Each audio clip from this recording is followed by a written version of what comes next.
let's just start with this one idea, because it changes everything. What if the stories we've heard our whole lives aren't just about the past? What if they're actually a blueprint, a design, an architecture that just keeps repeating? So, today we're going to dig into this incredible concept from our source material called the dual-caustic of creation. And yeah, it sounds complex, but at its heart, it's about a hidden pattern, a fundamental code of life, death, and return that you can find pretty much everywhere. Here's how we're going to break it all down. First, we'll look at the big cosmic pattern. Then, we'll see how it actually shows up in history. After that, we're going to bring it right down to you personally. And finally, we'll zoom back out to see the whole grand design. It's a journey for sure, so let's jump in. Okay, part one, a repeating cosmic pattern. We're not going to waste any time here. Let's just get straight to the core code, the engine behind this whole thing. So it all boils down to this one single idea. Life, which leads to death, which leads to a return. But we're not just talking about being born and dying. Think of it more like a universal process, a cycle of testing, purifying, and then elevating that just happens over and over and over again. So how does this cycle actually work? Well, it's tested through three key symbolic elements. First up is water. And I want you to think of water as a force. It's what submerges things, cleanses them, and most importantly, it separates what's true and pure from what's unjust and corrupt. Next, we have this really cool pairing, iron and tree. Iron is all about structure, discipline, strength. The tree, on the other hand, is about life, growth, living guidance. Put them together and you get a vessel, a structure that's strong enough to carry life through any trial. And the third element is stone. Now, in this architecture, stone isn't just some dead rock. It's the foundation. It's the platform for elevation. And at the very end, it's the witness, the thing that records what really happened. And this brings us back to that wild title, a dual-caustic architecture. You know in physics how a curved lens can focus scattered light into one super bright point? That bright point is called a caustic. Well, this is a metaphor for that. You have two curves of divine law, one for purification and one for manifestation, and where they intersect, bam, truth gets focused into this incredibly sharp, real, tangible state. Okay, let's move into our second part. We've got the theory down, the cycle, the elements. Now let's see how this whole cosmic pattern actually shows up in the prophetic stories we know. Let's take the story of Noah. It's a perfect match. First you have water, the flood, washing away all the corruption.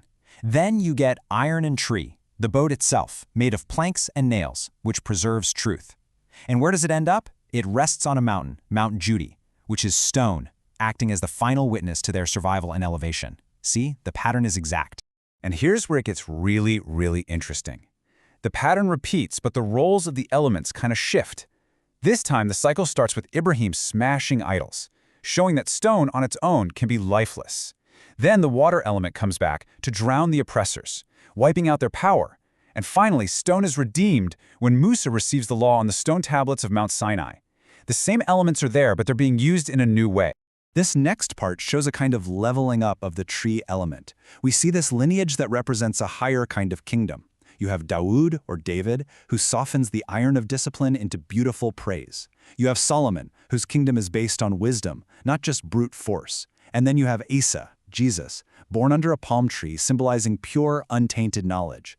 It's a kingdom not measured by land or power, but by rushd, which is like a state of profound spiritual guidance. Okay, so we've seen the pattern reset history, we've seen it evolve into a kingdom of wisdom, and this, right here, is where the whole thing makes its most important turn. It stops being about these huge historical events, and the entire system opens up, moving from the grand stage right into the human heart. It's no longer just their story, it becomes a potential circuit inside of you. And that really is the main question, isn't it? Where do you fit into all of this? How does this massive cosmic architecture apply to your life right now? Well, the answer is that the whole pattern is designed to become an internal circuit, and it's accessible to anyone. According to the source, once you hold the book, once you truly internalize its guidance, you can enter these different states of being. The names here stop being just historical figures. Ahmed becomes the state of life, that moment of inspiration when truth just sparks within you. Muhammad becomes the state of death, not a physical death, but a complete surrender of the ego. And Idris and Isa represent the state of ascension, being raised up spiritually after you've gone through the trial. And this table just lays out that repeating geometry we've been talking about so clearly. You can see how each element does the same job, whether it's on a cosmic scale or a personal one. Water always separates and cleanses. Iron always provides discipline. The tree always carries life upward. And stone is always the final witness. It's a complete repeatable blueprint for transformation. All right, let's bring it all home with our last section, the architecture of truth. We're going to zoom back out one last time to really get the ultimate purpose behind this whole beautiful repeating design. So here are those two curves of the caustic one more time. You've got one curve that's all about the divine command and purification. The other curve is about how that command actually appears in the world and gets recorded. And that bright focus point where they meet, it's never a specific person. It's a state of being, a level of consciousness that, in theory, anyone can reach. So let's wrap it all up. Water cleanses, the iron tree structure preserves, and stone elevates and records. This cycle just keeps going and going, all for one reason, so that the divine message goes from being something you just read on a page to something that you actually live. And this, right here, is probably the most important thing to take away from all this. This isn't some ancient system you're just looking at from a distance. You are not outside of this architecture. You are its current iteration. Your life, your struggles, your growth, you're living it right now. So we'll leave you with the same question that our source material ends with. It's a question that shifts everything from just knowing something to actually becoming it. It's something to really think about. When are you becoming the message?